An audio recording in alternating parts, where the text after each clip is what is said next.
ఈరోజు ఒక చరిత్ర, ఒక యుగ పురుషుడు పుట్టిన రోజు, శత జయంతి ఉత్సవాలు జరుపుకుంటున్నాం. అది కూడా ఎక్కడ జరుపుకుంటున్నాం అంటే దేవతల రాజధాని అమరావతి అయితే ప్రజా రాజధాని ఈ అమరావతిలో జరుపుకుంటున్నాం. చాలా సంతోషపడుతున్నాను.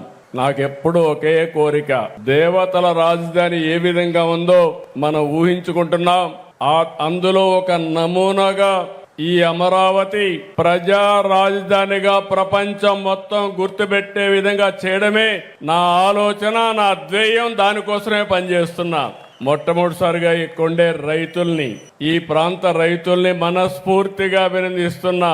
ఈ రోజు శత జయంతి ఉత్సవాలు ఇక్కడ జరుపుతున్నామంటే ఒక స్ఫూర్తి దాతలైనటువంటి రైతులు ముందుకొచ్చి ప్రపంచంలో ఎక్కడా జరగలేదు. 33,000 ఎకరాల భూమి, 29,000 మంది రైతులు ఒక్క రూపాయి తీసుకోకుండా ఆ భూమిని ల్యాండ్ పూలింగ్ లో ఇచ్చారు.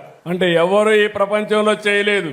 అలాంటి స్ఫూర్తి ఇచ్చినటువంటి రైతాంగానికి మరొకసారి శిరస్సు వంచి నమస్కారాలు తెలియజేస్తున్నా.